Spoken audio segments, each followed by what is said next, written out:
Hello guys, this is Revolution. So on this video we are discussing who is stronger out of the Evil Saiyan Cumber from Dragon Ball Heroes or the Dragon Ball Super BROLY. But first, there's just something I've got to hit you guys up about. Obviously last week we saw certain Dragon Ball YouTubers nearly lose their channel due to copyright issues. YouTube really is a precarious thing. Our channels could go down at any moment. Whilst I'm fine and I have no strikes whatsoever, you simply never know. So if such a thing ever does happen, do come follow me on Twitter at Revolution7, where you'll still be able to communicate me if such an event ever occurs. I may also be starting a Discord server, which I will announce on Twitter when I do so. The link to my Twitter is down in the information section.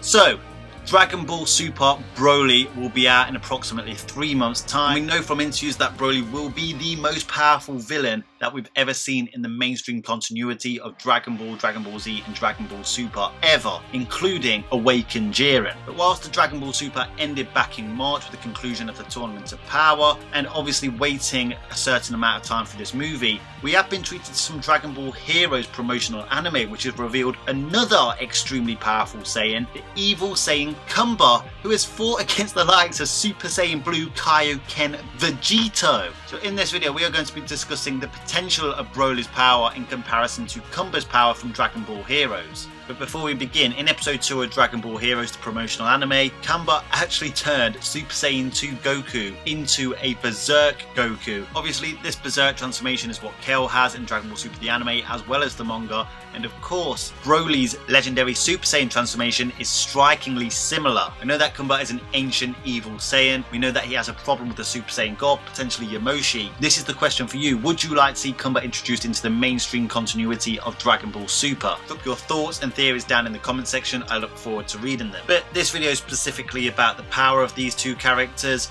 How strong is the Dragon Ball Super BROLY? Well, the truth is, we don't actually know yet, obviously because the movie hasn't come out, but we can at least grasp somewhat of an inkling of how powerful he is going to be. We know that he is going to be the most powerful antagonist that Goku and Vegeta have ever come up against. Obviously, whilst Jiren wasn't a villain per se, he was the antagonist in the Tournament of Power, and he was quite frankly an animal, especially when you consider that Jiren's full power form that we saw in episode 127 and 128 of Dragon Ball Super was technically just his bumped up base form. Of course, it took Ultra Instinct Goku to actually beat this version of Jiren. Then Jiren actually got even stronger, becoming Awakened Jiren, forcing Goku to use some sort of pure progress like ability in Ultra Instinct to ultimately defeat him. As Goku told us in episode 131 of Dragon Ball Super, he can no longer access Ultra Instincts, at least as of right now. I'm not saying he never will be able to, but as far as we are aware, he can no longer use Ultra Instinct.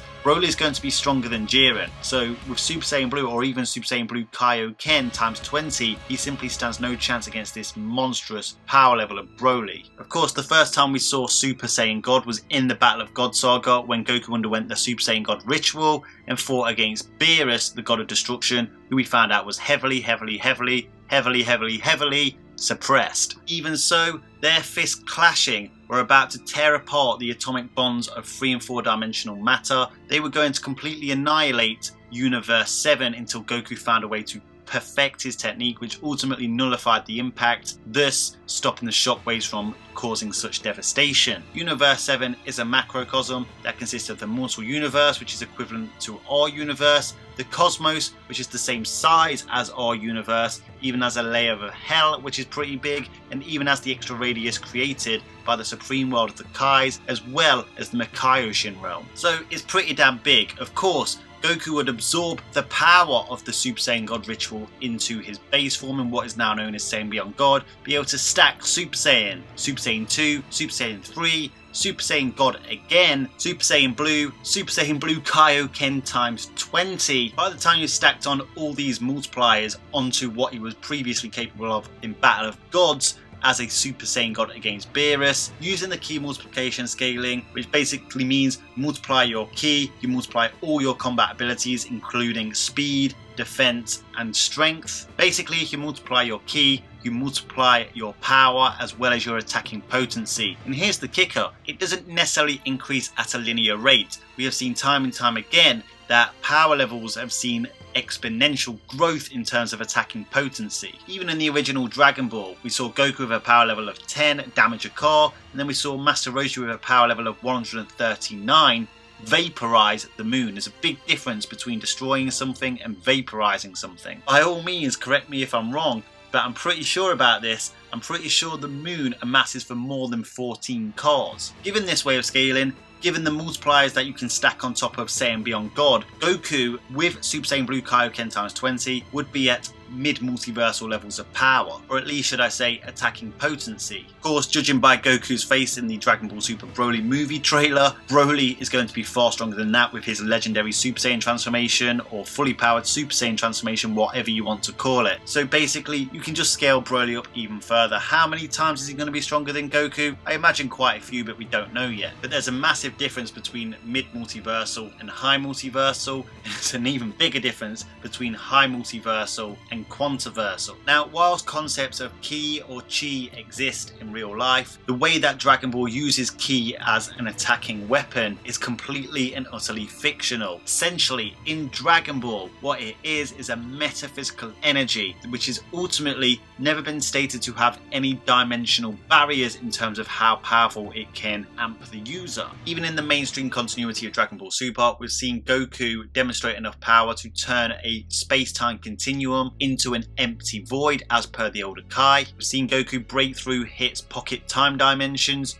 using sheer force, and in the Tournament of Power, Jiren the Grey overpowered time, prompting Vados to state that even time doesn't affect Jiren. Well, that metaphysical energy ki is the source of the character's power in Dragon Ball. Whilst in the mainstream continuity of Dragon Ball Super, we haven't seen any of the main cast or the Dragon Team demonstrate powers above 4th dimensional. In fairness, Goku shaking the world of Void in episode 110 by just existing in Ultra Instinct Omen Phase 1 could be higher than 4th dimensional, but it's a bit too hard to quantify what kind of feat that was. Like I said, they haven't really gone above 4th dimensional, but it has never been stated Ki has any dimensional limiters. Well, Dragon Ball Heroes takes that to a completely new extreme. And if you've seen my videos on how powerful Cumber is, how powerful Xeno Goku and Capsule Corp Goku are, you'll know where I'm going with this. Dragon Ball Heroes definitely uses its artistic license when it comes to feats, with a lot of the feats and power-ups not making a lot of coherent sense to the actual storyline. A lot of the time it just feels like they do shit because it's cool, and that's probably why most of us care about the Dragon Ball Super continuity more than Dragon Ball Heroes. Anyway, let's get on to Cumber's power. Dragon Ball Xenoverse 1 and 2 are both a part of the Dragon Ball Heroes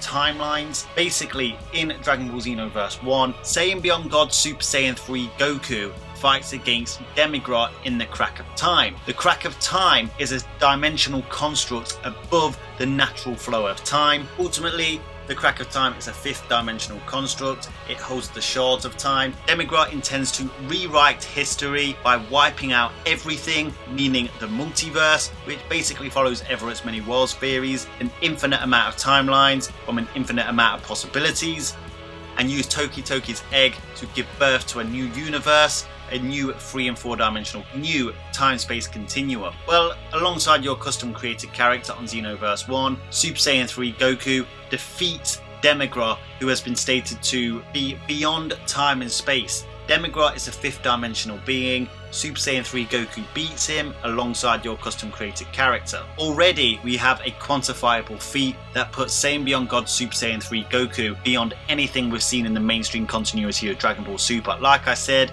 the heroes and gaming characters don't make a lot of coherent sense in comparison to the growth rate we've seen in the mainstream continuity. But it is what it is. But it doesn't stop there. Come Xenoverse 2, we get to see a Final Form Mirror take on Super Saiyan Blue Goku. The characters in Xenoverse 2 have become a lot more powerful than they were in Xenoverse 1, yet Goku beat Final Form Mirror, who was stronger than Demigra from the original Xenoverse. Super Saiyan Blue Goku from Xenoverse 2 easily has high multiversal levels of attacking potency, but that's not all. In Dragon Ball Heroes, Super Demigra returns and fights against Xeno Goku, but he gets his ass whooped by base Xeno Goku. This prompts him to reveal a new more powerful transformation, and ultimately he still gets beat by Xeno Goku. However, Xeno Goku does have Super Saiyan equipped, so you could at least say it was Super Saiyan Xeno Goku, but we know that Xeno Goku in the Dragon Ball Heroes promotional anime for the Prison Planet arc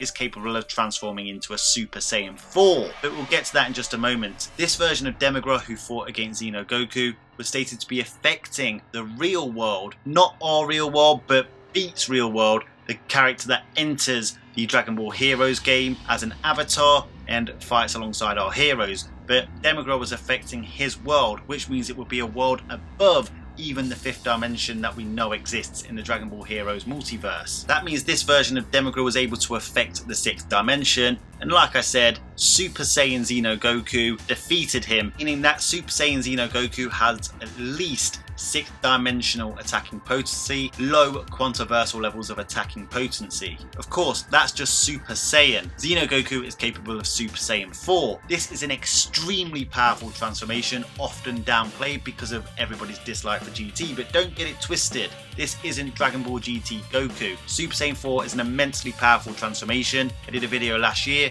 where I cross-referenced sources and came to the conclusion that Super Saiyan 4 could be a 400,000 times base multiplier. It is monstrous. Well, as we saw in episode 1 of Dragon Ball Heroes, the promotional anime, the Prison Planet arc, Super Saiyan 4 Goku took on Capsule Corp Super Saiyan Blue Goku, and it appeared that they drew, even though we do have a bit of information and translation stating that Super Saiyan 4 Goku admitted that Super Saiyan Blue Goku, obviously Capsule Corp Goku, was slightly stronger. That doesn't matter because Cumber was far stronger than both of them and took on Vegito Blue, or should I say Capsule Corp Vegito Blue. Of course, bringing into the equation the Potara fusion, which is at very minimum a 400 times multiplier based off the Daizenshu, and potentially an A times B multiplier based on the Super Exciting guides. Even that wasn't enough against Cumber. He had to use the Kaioken times 20, which was the first sign that Vegito Blue Kaioken was starting to get the advantage over Cumber.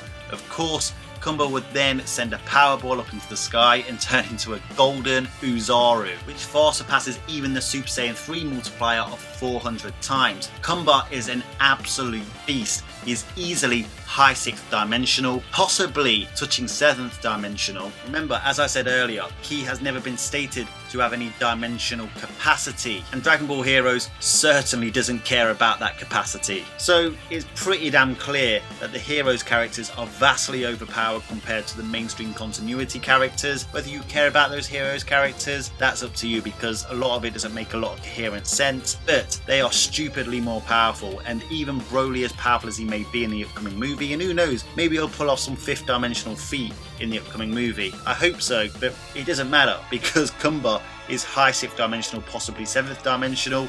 He's a monster. Never mind the fact that he can turn you berserk. Anyway, Cumber fodderizes BROLY. Let me know your thoughts on this down in the comment section. Please do keep hitting that like button. Keep lending me your energy. Do come follow me on Twitter like I said earlier in the video. Subscribe if you haven't subscribed. Until next time, Ad Astra.